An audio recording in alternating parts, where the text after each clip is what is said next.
요즘 우리나라 평균 나이가 얼마인지 아십니까? 전 인구의 중간 나이. 1970년 우리나라 평균 나이가 23세였다고 합니다. 정말 젊었죠. 당시 평균 나이 중간 수명은 23세였고 기대 수명은 62세였다고 합니다. 그러니까 이쯤 되면 죽을 것이다라고 하는 나이가 62세였습니다. 해서 62세까지 살면 장수했다라고 볼 수 있죠.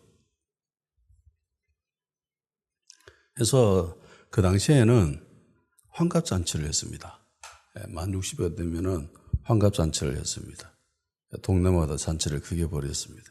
제 어릴 적만 하더라도 환갑잔치는 아주 흔한 일이었습니다. 결혼식 가듯이 환갑잔치 하러 간다 이러면서 그렇게 동네마다 잔치를 벌였던 기억이 납니다. 그런데 지금은 환갑잔치 하는 사람들이 없죠. 없습니다. 칠순잔치도 요즘은 잘 안 하죠. 칠순도 한 10년, 20년 전에는 좀 했었는데 요즘은 칠순잔치도 거의 잘 안 합니다. 70살은 그분들 말로는 청춘이라 하더라고요.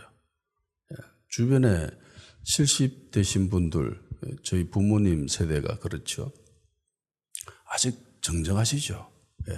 당시 예전에 우리가 생각하고 있던 노인의 이미지와는 완전히 다릅니다. 현재 대한민국은 초고령 사회죠. 2024년 우리나라 평균 나이는 얼마일까요? 45세입니다. 45세. 70년보다 2배 가까이 점프했습니다. 그래서 나이 40은 청년입니다. 저 서산 어딘가 거기는 공식 문서에 공문서에 45세까지 청년이라고 청년 지원금도 줘주고 그러더라고요. 아쉽게도 저는 이제 지났습니다. 청년을. 얼마 전까지만 해도 청년이라고 우겨주셨는데 이제는 더 이상 무리입니다. 평균 나이를 지나갔기 때문에 많이 됐지요. 50년 전보다 평균 나이가 20살 이상 차이가 납니다. 그리고 23년도 대한민국 평균 기대 수명은 83세가 넘어갑니다. 그러니까 83세, 80 넘어야 어느 정도 장수했다. 그래서 요즘은 팔순잔치를 하죠. 그야말로 초고령 사회입니다. 그런데 아직까지 우리나라의 기업들의 평균 정년퇴직 그 나이는 60세죠. 60 언저리쯤에 정리가 됩니다. 그러면 그냥 상식적으로 한번 생각해 봅시다. 60에 퇴직을 합니다. 직장에서. 근데 죽는 것은 80 넘어야. 우리가 그 나이 때 되면 아마 90살 가까이 될 거예요. 그러면 퇴직하고 난 뒤에 30년 가까이 더 살아야 돼요. 30년 가까이.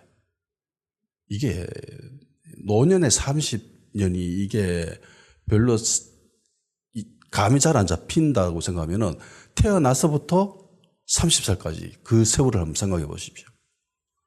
어마어마하게 긴 시간입니다. 퇴직했고 일자리는 없고 퇴직했으니까 연금으로 살아가야 된다. 30년을? 힘들죠. 현재 대한민국은 선진국 중에서 노인 빈곤이 최고죠. 세계 1등입니다. 노인 빈곤율이 최하위입니다. 이 상태로 가면은 노인들만 많고 젊은이들은 없고 이래가지고 국민연금들이 고갈됩니다. 국민연금이 2030 몇 년쯤 되면은 그때부터 이제 본격적인 내리막길을 걸어가서 어마어마한 재정 손실이 이어질 거다라고 상식적으로 생각할 수 있고 전망을 합니다. 그래서 인구가 늘든가 아니면 갑자기 경제가 기하급수적으로 성장하든가 두 가지 방법밖에 없는데 인구가 늘 일은 전혀 없고 그래서 유일한 길은요 과학기술밖에 없습니다. 그래서 교회가 성도들이 이 과학기술 발달을 위해서 기도를 해야 됩니다. 과학기술은 과학자들만의 이야기야 그들이 해야 될 거야 라고 해서는 안 되는 거예요. 뭐 정부와 뭐 기관들, 기업에서 그런 일들 하지만 그리스도인들은 직접 거기에 뛰어들 수도 있고요. 더 좋은 거는 기도해 줄 수 있습니다. 그 일을 위해서, 과학기술 발달을 위해서. 그래서 한 몇몇 분야에서 그런 특출난 기술 발달이 있으면은 충분히 성장할 수 있게 되죠. 근데 좀 똑똑하다라고 하는 애들은 요즘은 다 의대를 가지요. 서울대 합격해도 때려치우고 지방의 의대를 지나가는 추세입니다. 의대 입학하는 애들 뭐 절반 정도가 뭐 재수 삼수하는 애들이라죠. 큰일입니다.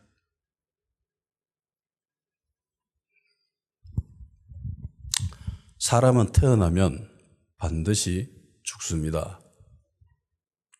변치 않는 진리죠.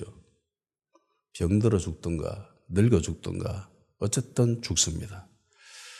그 어떤 뛰어나고 능력 있는 사람일지라도 인간이라면 생명체라면 나이를 먹게 되고요. 그리고 반드시 몸은 늙어지고 결국은 죽습니다. 예전 제 기억에 남아있는 노인의 말이어요. 누군지는 모르겠어요. 부모였는지 주변에 있는 자였는지 하여튼간에 그 어르신이 한 이야기가 있습니다. 애야 늙으면 서글프다 라는 말이에요. 늙으면 서글프다. 젊었을 때는 아름답고 다 좋아 보였는데 늙어보니까 참 서글프다 라고 이야기를 하더라고요. 세상에 그 어떤 권력 있는 자, 힘 있는 자, 능력 있는 자, 모든 것을 다 가진 자라 할지라도 그가 인간이라면 반드시 죽습니다. 뭐 가진 것이 많기 때문에 병 걸려 죽을 확률은 별로 없다 하더라도 늙어서는 죽어요. 물론 뭐 미국의 어떤 유명한 그 돈 많이 버는 기업가는 자기 가진 재산을 다 쏟아부어가지고 노화를 거부하는 그런 실험을 하더라고. 자기 몸에다가 뭐 젊은 피 수혈하고 뭐 오만 짓을 하면서 그래서 조금 젊어졌다 하더라고요. 그래도 뭐 가진 것이 많으면은 노화에 대해서 어느 정도 속도는 줄일 수 있다 할지라도 나이 먹으면 늙어요. 어쩔 수 없습니다. 그리고 죽습니다. 과학기술이 아무리 발달한다 하더라도 이 분야에서만큼은 분명한 한계를 보입니다. 인간은 죽습니다. 그리고 사람이 죽으면 땅에 묻히지요. 뭐 일부 다른 문화권에서는 땅에 묻히는 그런 장례를 택하는 게 아니라 뭐 볼에 화장하기도 하고 우리나라도 화장하는 데도 있지만 화장하기도 하고 그리고 조장하기도 하지요. 새들이 와서 시체를 먹을 수 있게끔 대표적인 게 티벳이죠. 거기는 조장을 합니다. 그리고 예전 페르시아 문명에서도 조장을 했습니다.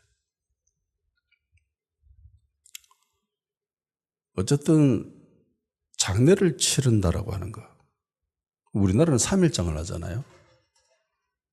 그 과학자들이 이야기하기를 3일이 지나가면 위험하대요. 그래서 마지노선이 3일이라는 겁니다.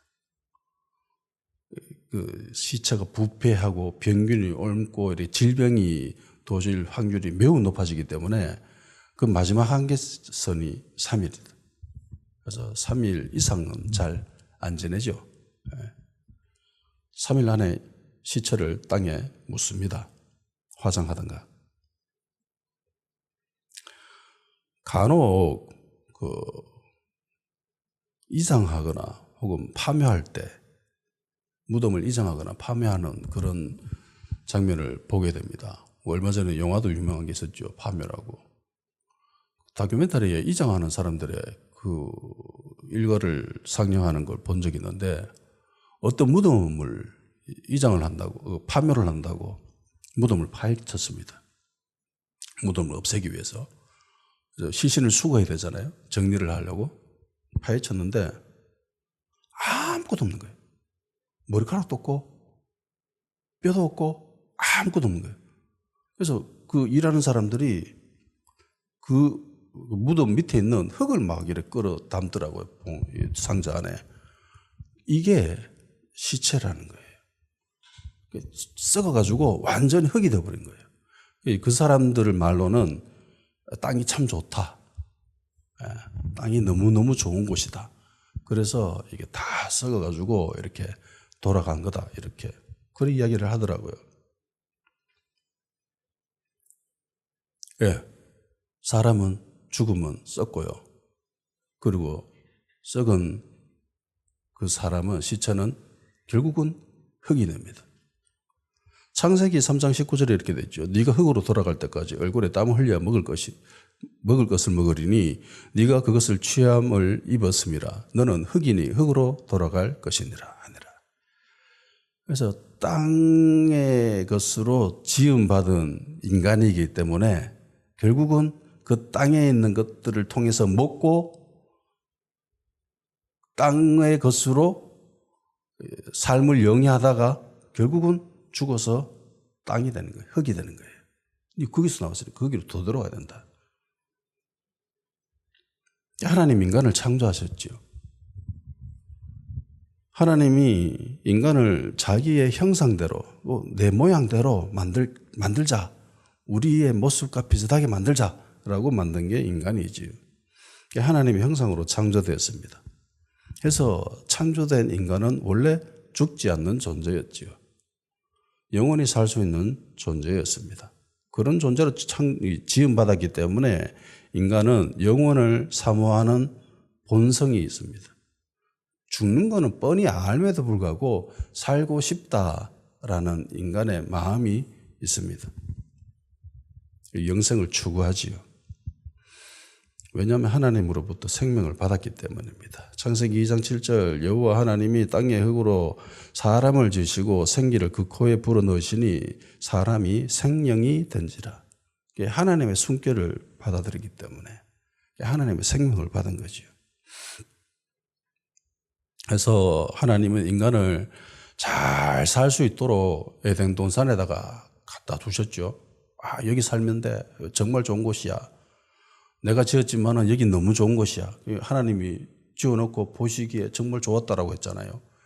모든 좋아 보이는 것은 다 모아놓은 곳이 에덴 동산이었습니다. 그래서 동산 중앙에는 생명나무 그리고 선악을 알게 하는 나무, 두 나무가 있었다라고 합니다. 다 먹어도 돼. 네 마음대로 먹고 싶은 거 다 먹어. 대신에 선악을 알게 하는 나무는 먹지 마. 먹으면 죽는데 먹지 마라 라고 했는데 먹죠. 알다시피 다 먹습니다. 하와가. 저번에도 한번 말씀을 드렸지만은 아담이 뱀한테 꾀임을 당한 게 아니죠. 하와가 뱀한테 유혹을 받아서 선악과를 먹게 됩니다. 마귀도 똑똑하거든요. 무지하게 똑똑합니다. 왜 아담이 아니라 하와를 택했을까? 여러 이유가 있지만은 성경에 기록된 것들로 추론해 본 결과는 아담은 하나님으로부터 직접 들었습니다.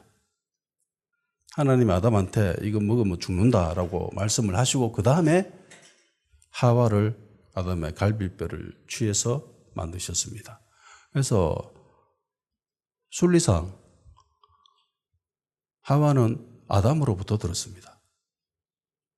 직접 계시받은 것과 전하여 들은 것하고는 이 힘의 차이가 있습니다.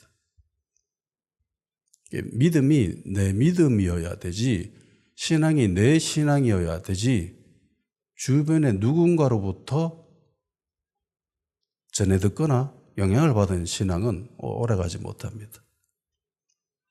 아브라함은 말씀을 따라갔지요. 근데 롯은 아브라함을 따라갔습니다. 힘의 차이가 있지요. 그래서 눈에 보이는, 좋아 보이는 곳으로 옮겨가지요. 소담이 참 좋아 보이네 라고 가버렸습니다. 결과는 망하죠. 같이 그 길을 걸어갔다 하더라도 아브라함은 말씀을 따라갔고요. 조카 롯은 삼촌 따라간 거예요. 그러니까 힘의 차이가 있는 겁니다.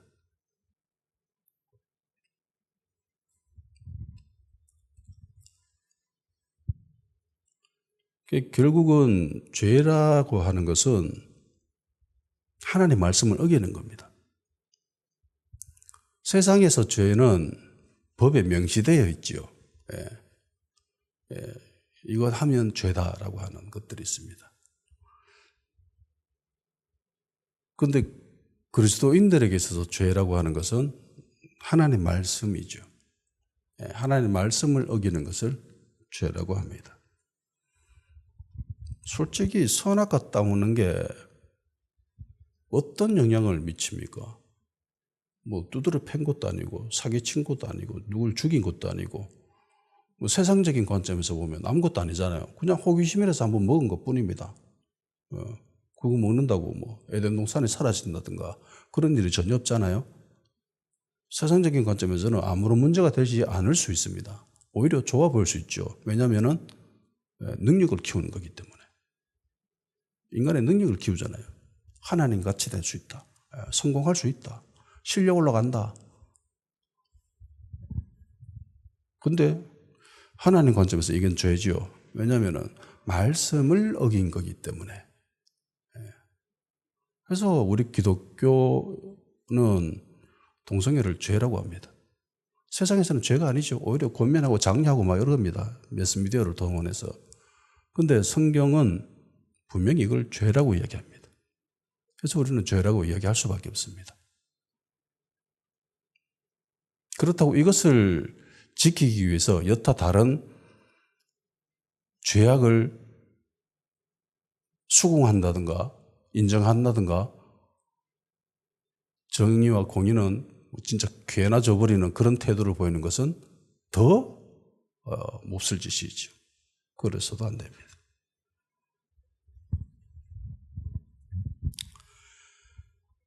결국은 인간이 죽게 된 것은요, 죄 때문입니다. 다들 알죠? 죄 때문입니다. 하나님도 분명히 말씀하셨잖아요. 너는 흙이니 흙으로 돌아갈 것인지라. 이 말씀이 아담이 범죄하고 난 뒤에 하신 말씀입니다. 그래서 그전에도 하나님이 말씀하셨습니다. 먹으면 무조건 죽는다. 그래서 이제 모든 인간은 죽습니다. 죽는다라는 것은 흙으로 돌아간다는 거고, 흙으로 돌아가려면 인간은 썩어야 합니다. 죽으면 썩죠. 그래서 제가 볼 때 어떻게 보면 이렇게 볼 수도 있어요. 살아있는 인간은 서서히 썩어가는 거고, 죽은 인간은 급하게 썩는다. 노화라고 하는 것이 또 일종의 썩어가는 과정이잖아요. 음식도 썩으면은 거의 흙으로 돌아갑니다. 그죠?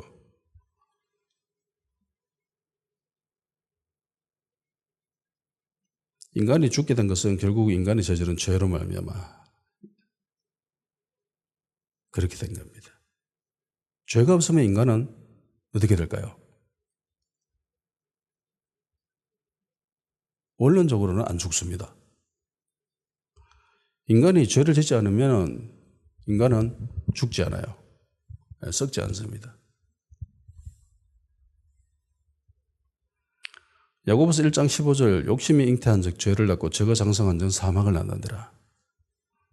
야고보서도 사망이 온 이유는 죄 때문이다라고 하죠. 로마서 5장 12절 그러므로 한 사람으로 말미암아 죄가 세상에 들어오고 죄로 말미암아 사망이 들어왔나니 이와 같이 모든 사람이 죄를 지었으므로 사망이 모든 사람에게 이르렀느니라.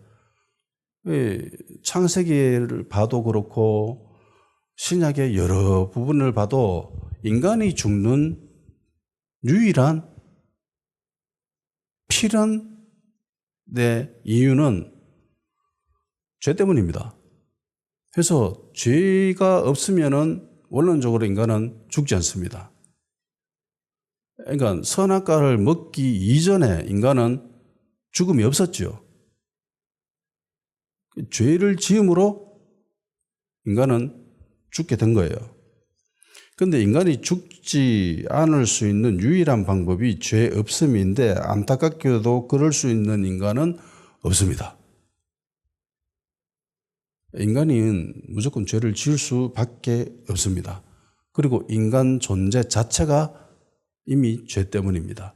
우리는 그것을 원죄라고 이야기하죠. 예전에 제가 교회 다니기 전에 20대 한참 혈기 왕성할 때 술자리에서 친구들과 막 이래 토론을 하던 중이었습니다. 그 가운데 예수 믿는 교회 다니는 애가 하나 있었거든. 되게 불만스러운 게 그거였어요. 제 관점에서. 아니 내가 선악과를 따먹지도 않았는데 왜 그게 내 죄라냐? 왜 내 죄라고 하냐? 이게 원죄를 인정할 수 없었던 거죠. 야, 그건 아담이 묵은 거고 내가 먹지도 않았는데 왜 내가 죄를 저지르지도 않았는데 왜 그 죄를 내가 담당해야 되는데 이건 뭔가가 안 맞다. 이거 형평성이 안 맞다. 억울하다. 라고 이야기한 거죠. 물론 믿지 않으려고 한 발상에서 나온 논리 중에 하나입니다. 어떻게 생각하십니까?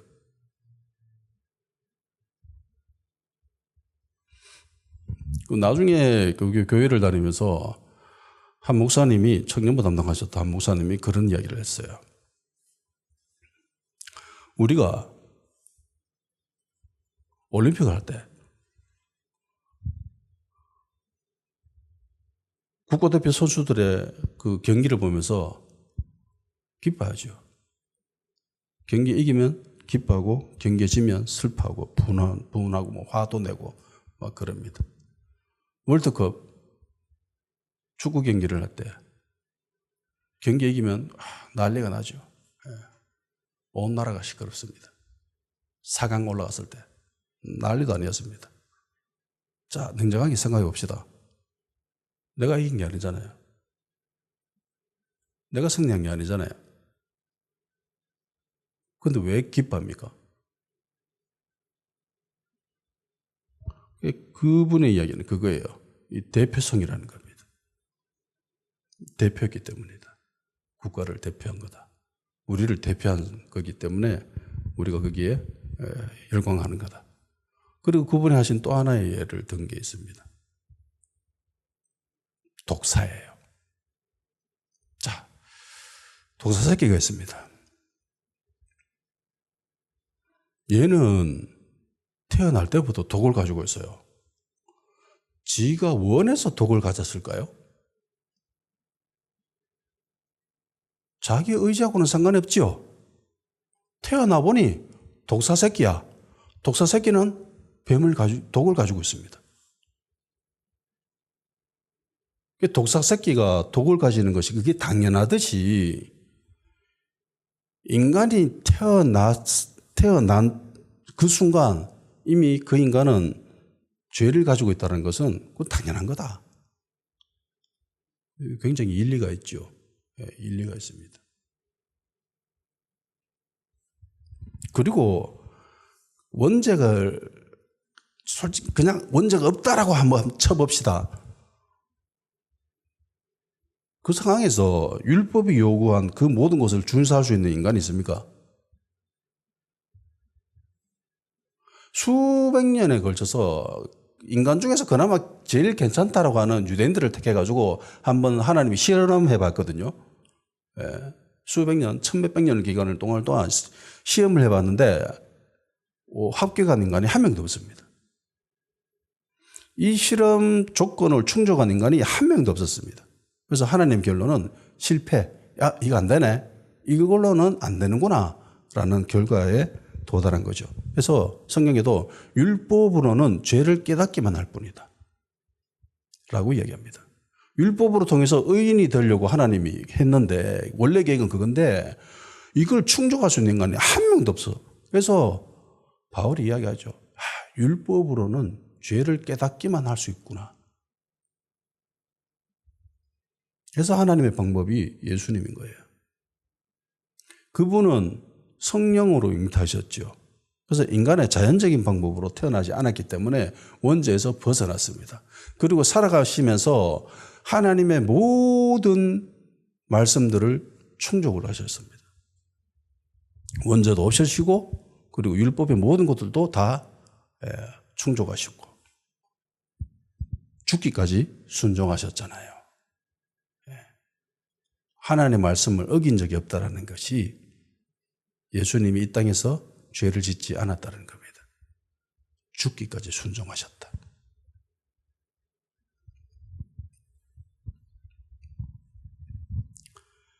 그 예수님은 세상에서 참 착한 일 많이 하셨고 좋은 일 많이 하셨고 많은 사람들을 도와줬는데 근데 사람들이 그를 죽여버렸습니다. 정말 좋은 일 많이 하셨잖아요. 상식적으로 생각을 해보면 죽을 이유가 없습니다. 그런데 죽여버렸죠. 왜요? 정치적인 이유 때문에.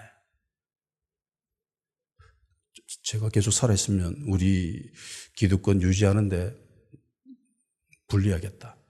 없애는 게 우리의 유익을 지키기 위해서, 이익을 지키기 위해서 좋을 것 같다.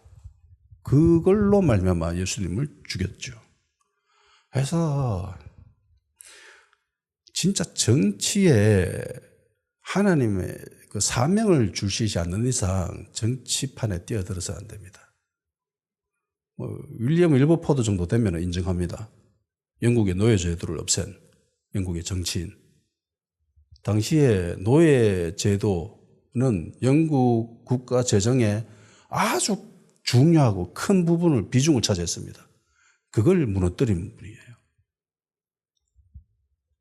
그 정도 사명을 갖지 않는다라면 그리고 노예제도를 하나님이 인정하신 것이다 라고 모든 사람들, 당시에 있는 사람들이 그렇게 받아들였습니다. 한참 시간이 흘려 남북전쟁이 일어날 때 미국에 대부분의 개신교회들은요 노예제도 찬성이었습니다.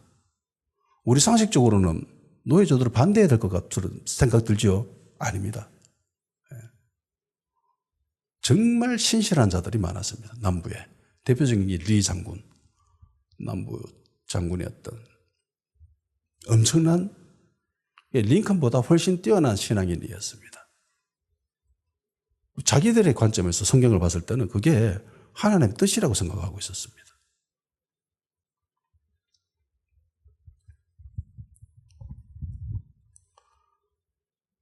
어쨌든 주님의 이 땅에 살아가시면서 정말 착한 일 많이 하셨는데 정치적인 이유로 죽임당하신. 그래서 웬만한 심지가 아닌 이상 정치판에는 뛰어들어서 안 됩니다. 그런데 교회가 앞장서가지고 정치판에 뛰어든 모습을 보면은 참 한심하게 짝이 없습니다. 할 일이 많은데 왜 저런 거에 뛰어들어가지고. 해보면 재밌거든요. 사람들 박수치고 환호하고 뭐 이러면.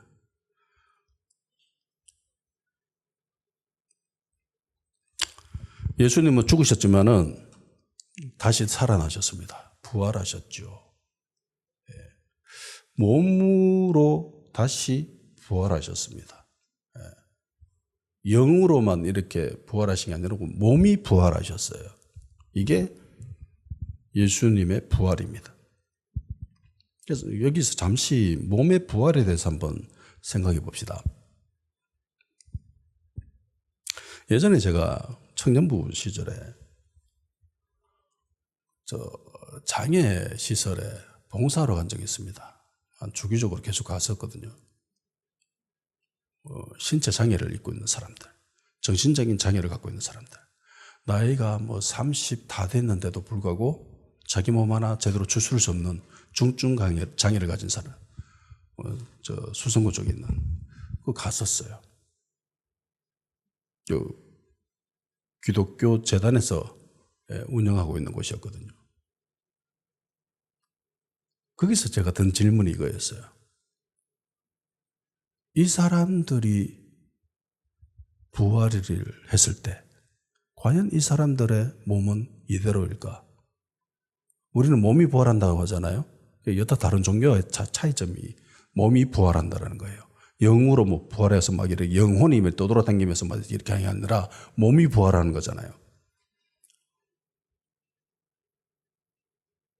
장애를 가지고 있는 사람이 부활한다고 치면은 저 사람들은 저 상태 그대로 부활할까? 그리고 나를 예를 들어서 인간은 자기 관점에서 벗어날 수 없기 때문에 내 생각도 하게 되죠. 나는 내가 이 생긴 꼬라지가 마음에 안 들어. 나는 좀 더 멋진 사람이고 싶고 연예인처럼 그렇게 대단한 인물 그 정도는 솔직히 그런 모습으로 부활하고 싶은데 이 모습은 좀 솔직히 마음에 안 들어. 당시에 정말 말랐고 몸에 질병도 있었고 그래서 이 모습은 좀 아닌 것 같아. 여러분 어떻게 생각하십니까? 몸이 부활한다고 했을 때 이 모습 그대로 부활을 할까요? 성경을 읽어보면 여기에 대한 답을 찾을 수 있습니다. 예수님이 돌아가셨습니다. 그리고 무덤에 갖다 놨는데 무덤에 시체가 사라졌습니다. 그래서 모든 걸 포기하고 두 제자가 엠마오로 내려갔습니다. 내려가는 게 예루살렘에서 엠마오까지 한 11km 되거든요. 거리가 꽤 돼요. 그 두벅두벅 걸어가는데 가는 길에 갑자기 한 사람이 등장합니다. 그래서 묻죠. 뭔데 그렇게 심각하게 이야기하노? 그러니까 이 두 사람이 이렇게 이야기하죠. 아니 당신은 예루살렘에 있었던 그 어마어마한 사건들 못 들어봤나? 정말 훌륭한 선지자 하나 있었는데 예수라는 사람. 정말 착한 일 많이 하고 능력도 있고 정말 대단한 선지자였는데 그런데 예루살렘의 관리들이 그 사람을 죽여버렸다. 십자가에. 근데 더 충격적인 거는 무덤에 갖다 놨는데 여자들이 가보니까 새벽에 시체가 사라졌단다. 그리고 주변에 있던 천사가 부활하셨다라고 이야기를 하더라. 그래서 내 동료 중에 몇몇이 가가지고 직접 확인해 봤는데 진짜 시체가 없더라.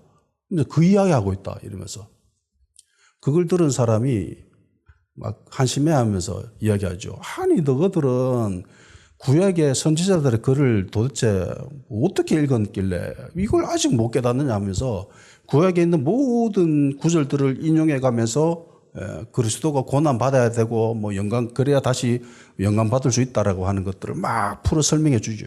가는 내도록 이야기해 줍니다. 그리고 결국은 엠마오에 도착하죠. 근데 날이 어두워요.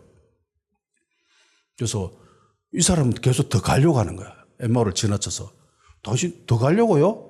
지금 날 어두워가지고 날이 저물러가지고 더 이상 가는 건 무리입니다. 오늘 밤은 우리랑 같이 지내고 내일 가십시오. 라고 권면을 합니다. 그래서 이분의 마지못해 그럼 그럽시다 라고 집에 들어가지요. 하룻밤 자려고 저녁 때가 됐습니다.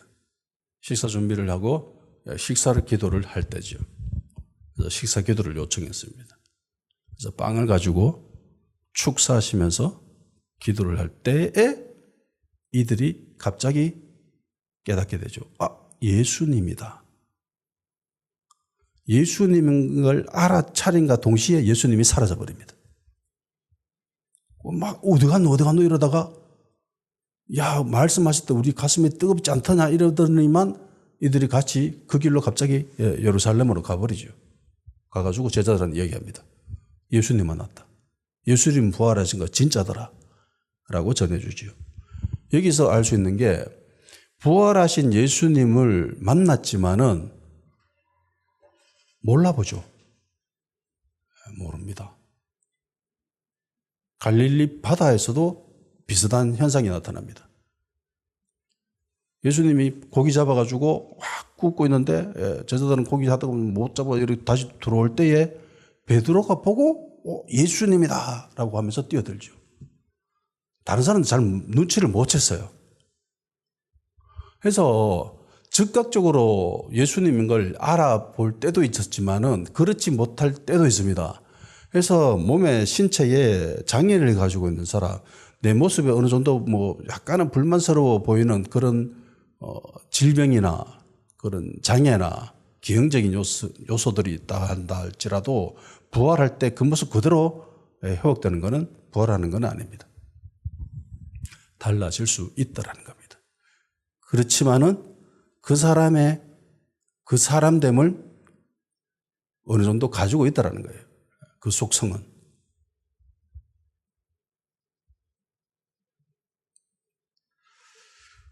자, 어쨌든 예수님은 죽으셨지만 다시 부활하셨죠.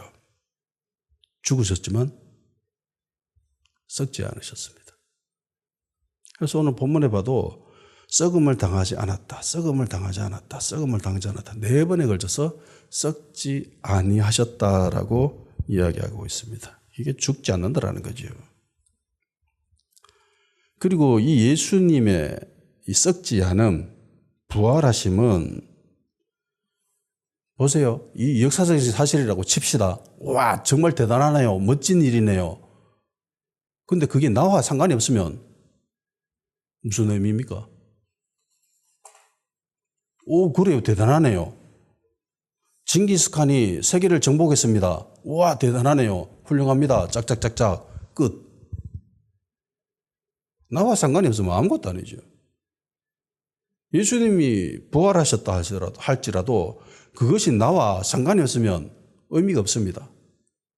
근데 감사하게도 하나님이 믿음으로 말미암아 그 예수님이 하신 그 모든 일들이 나에게 적용될 수 있게끔 조치를 취하신 거예요. 예전에 수백 년 동안 실험해 봤는데 실험 결과 불합격 해서 다시 새로운 프로토타입이 등장한 거죠. 실험이 등장합니다. 예수님으로 통해서 믿음으로 말미암아 모든 것이 이루어지게끔 그렇게 세팅을 해놓은 거예요. 그래서 예수님의 그 십자가, 예수님의 죽으심, 예수님의 그 고난당하신 그 모든 것들, 그리고 죽으심과 그리고 부활까지도 우리와 연결해 놓으셨습니다. 그래서 믿기만 하면 이 모든 것이 나의 것이 됩니다. 그래서 믿음으로 말미암아 의롭게 되었다라는 거죠. 고린도전서 15장 21절 22절 한 사람이 사망이 한 사람으로 말미암았으니 죽은 자의 부활도 한 사람으로 말미암는도다. 아담 안에서 모든 사람이 죽은 것 같이 그리스도 안에서 모든 사람이 삶을 얻으리라. 아담 때문에 모든 사람이 죽었고 그리고 예수님 때문에 모든 사람이 이제 살 수 있게 된 것입니다.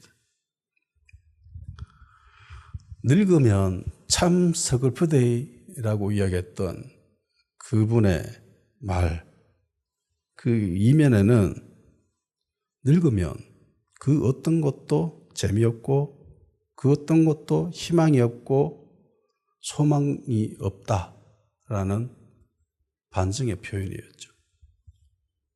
그냥 뭐 하루하루 살아간다. 세월 앞에 장사 없다라는 말이 있습니다. 아무리 힘세고 능력 있고 권력 있는 자라 할지라도 시간이 흐르면 다 없어지고 사가지고 결국은 썩습니다. 아무리 좋아 보이는 예쁜 꽃이라 할지라도 시간이 지나면 시들고 썩습니다. 아무리 몸에 좋은 음식이라 할지라도 시간이 지나면 썩습니다. 인간도 마찬가지입니다. 시간이 지나면 사가지고 노화되고 썩습니다. 썩어가는 것에 그 어떤 아름다움도 없죠. 예, 미래도 없고 존재 자체가 그저 불행입니다.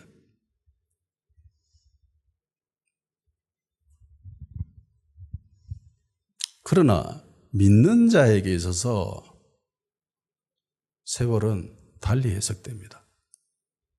우리에겐 죽음이 끝이 아니지요. 죽음이 끝이 아닙니다.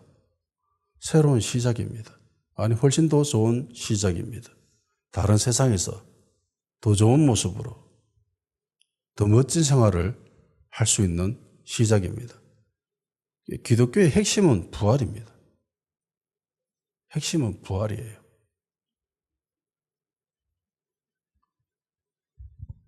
예수님의 삶의 하이라이트가 정점을 찍은 것이 부활이죠. 십자가가 아닙니다. 예수님이 이 땅의 공생의 삶이 아닙니다. 병자들 치유하고 뭐 좋은 데 해주고 먹을 거 주고 그게 아니지요. 부활입니다. 그게 복음이죠.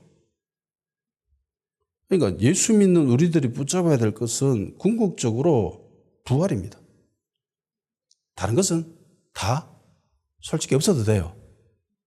있으면 좋고 없어도 그만입니다. 이게 밭의 감추인 보화지요. 제일 좋은 진주인 겁니다. 이거 하나만 붙잡고 있어도 괜찮아요. 다른 건 잘 못해도. 예수님의 제자들이 전한 메시지도 부활이죠. 예수 안에 부활이 있다. 이게 예수님의 제자들이 초대교회 때 사람들이 전한 핵심 메시지입니다. 지금 바울이 전하고 있는 핵심 메시지도 부활이죠. 썩지 않는다.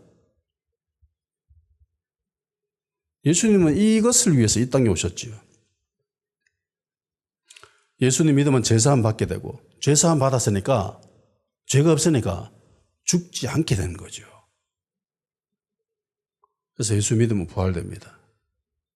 하나님의 자녀가 되고 예수님 믿으면 영원한 생명을 얻게 됩니다. 그래서 우리의 소속은 하늘에 있죠. 하늘의 시민권을 가진 자들입니다. 하나님 나라 백성이지요. 그런데 우리는 이 땅에 살아가야 됩니다. 그리고 하나님은 이 땅에서 하나님 나라를 만들어 가라라고 하십니다.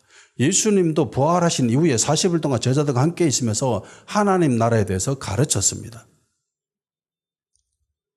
그 하나님의 나라는 궁극적으로 하늘에 있지만은 이 땅에서도 하나님 나라를 만들어 가야 됩니다.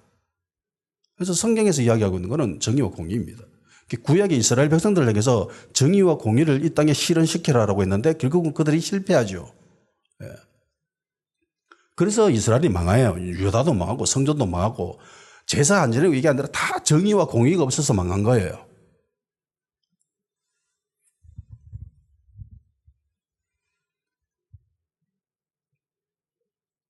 이 땅에서 하나님 나라를 만들어 가야 되는데 근데 이 땅에서는 완전하고 온전한 하나님 나라는 절대로 만들 수가 없습니다. 만들 수 없다고 포기해야 되나? 또 그래서는 안 돼요. 이게 딜레마죠. 왜냐하면 이 땅은 마귀의 것입니다. 마태복음 8장 29절 이에 그들이 소리질러 이르되 하나님의 아들이여 우리가 당신과 무슨 상관이 있나이까 때가 이르기 전에 우리를 괴롭게 하려고 여기 오셨나이까 하더니 그러니까 하나님이 허락한 때까지는 마귀들 세상입니다. 예수님이 가다라 지방에 갔을 때죠. 무덤 사이에 두 사람이 있었습니다. 귀신 들린 자들이죠. 이 사람이 예수님이 오신 걸 딱 보자마자 한 말이 이거예요. 때가 안 됐는데 왜 우리를 괴롭게 하려고 왔습니까? 그러니까 때가 되면은 자기들이 괴로움 당하는 거 알고 있죠. 그런데 예수님은 아직 그 때가 아닌데 왜 왔냐라고 이야기하고 있는 겁니다. 이 마귀들이. 그리고 성경에도 잠시 맡아뒀다라고 하죠. 마귀들이 이 세상을. 종말의 날이 분명히 옵니다. 최후의 심판 날이 옵니다. 그때까지는 마귀들이 이 땅에서 활동할 수 있는 합법적인 근거가 있습니다.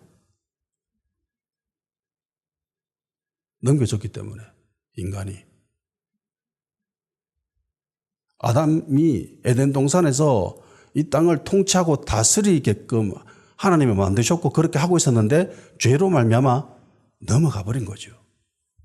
그래서 마귀가 다스립니다. 그럼 뭐 마귀가 이상이 다스리니까 우리하고 상관없네? 그것도 아니잖아요. 그거 아니거든요. 예수 믿는 사람들은 이 땅에서 하나님 나라를 만들어 가야 됩니다. 우리의 소속은 하늘에 있는데 이 땅에서 하나님 나라를 만들어 가려고 부단히 노력해야 됩니다. 그런데 절대로 하나님 나라는 이 땅에서 이루어지지 않아요. 그래서 신학적으로는 하나님 나라는 이미 와 있고 아직 이루어지지 않았다라고 이야기합니다. 이미와 아직 사이에 있다. 그 어딘가에.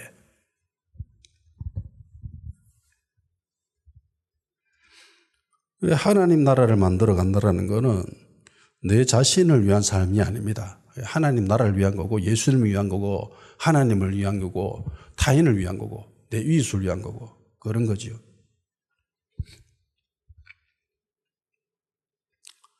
우리의 본향은 천국입니다. 골로새서 3장 1절에서 5절까지입니다.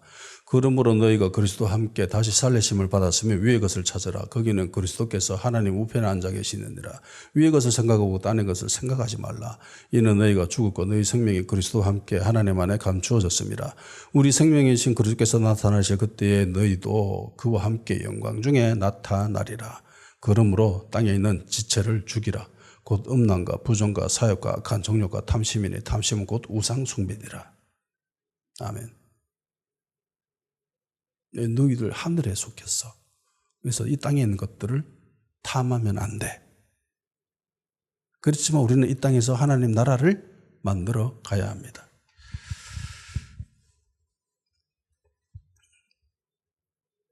그런 말이 있죠. 젊음이 무기다. 젊었을 때는 뭐든지 할 수 있다 라고 이야기합니다. 소년이여 야망을 가져라 라는 말도 있습니다. 예전 어르신들이 그런 말을 했어요. 내가 네 나이 때만 되었으면 참 다 해볼 건데. 근데 늙어가지고 서글프다. 늙어서 할 수 있는 게 없다. 근데 우리 그리스도인들에게는 영생이 무기입니다. 아멘. 영생이 무기예요. 해서 예전 믿음의 선배들의 모습을 보십시오. 정말 비참한데도 당당하게 살아나갔습니다. 태어나서 평생 햇빛도 보지 못한 그 침침한 지하 무덤 속에서 평생을 보냈지만은 당당하게 살아갔습니다. 영생이 무기이기 때문에 주님을 부정하지 않고 살아갔습니다. 영생이 무기이기 때문에 늙지 않기 때문에 썩지 않기 때문에. 그러니까 우리는 늙어도 늙은 것이 아니고 죽어도 죽은 것이 아니에요. 그래서 세월 앞에 장사 없지만은 영생 앞에 그 누구도 대적할 수 없습니다. 마귀조차도. 예수님이 마귀를 무찌르셨잖아요. 죽음을 이기셨잖아요. 그 예수님의 것이 우리의 것이 됐습니다. 믿음으로 말미암아. 믿으면 어떤 자질도 요구하지 않습니다. 내가 어떤 것들을 이뤄야 어떤 수준에 올라야 할 수 있는 게 아니에요. 그저 예수님을 믿기만 하면 됩니다. 어린아이처럼. 나 믿을래요. 막 이것저것 떼보지고 이건 내가 믿을 수 있겠나? 이게 아니라 그냥 어린아이처럼 지가 무슨 짓을 했든지 전혀 생각하지 않고 그냥 난 믿을래요 라고 하는 정말 단순한 믿음으로 주님의 것에 동참할 수 있습니다. 주님의 것이 내 것이 될 수 있습니다. 그런 믿음을 소유하십시오. 그래서 천국은 어린아이의 것입니다. 단순하게 예수님 거 좋아 보이네요. 나 할래요. 이런 믿음으로 주님의 것을 취하십시오. 영생을 취하십시오. 그러면 썩지 않아요. 썩지 않습니다. 영생이 우리에게 무기인데 할 수 있지 않을까요? 야야 늙으면 서글프다 라고 한 그분은 더 이상 시간이 없어서 할 수 있는 게 아무것도 없다. 힘도 없고 능력도 없고. 근데 그리스도인들은 다르죠. 우리는 다릅니다. 우리는 영생이 무기입니다. 그리고 우리가 늙어서 병들어서 죽게 되었다면은 그건 우리에게 더 감사하고 고마운 일입니다. 영원한 본향인 천국에 갈 수 있기 때문이죠. 죽으면 오히려 좋은 거예요. 오히려 좋아. 기도하는 시간 가지도록 합시다. 썩지 않는 은혜를 주심에 감사합니다. 그리고 믿음으로 주님의 부활에 참여할 수 있게 해주심에 감사합니다. 땅의 것을 생각하지 않고 하늘의 것을 사모할 수 있는 자 될 수 있게 하시고 영생이 무기임을 기억하여 이 땅에서 내 자신을 위한 것이 아니라 하나님 나라를 이루어갈 수 있도록 지속적인 부심과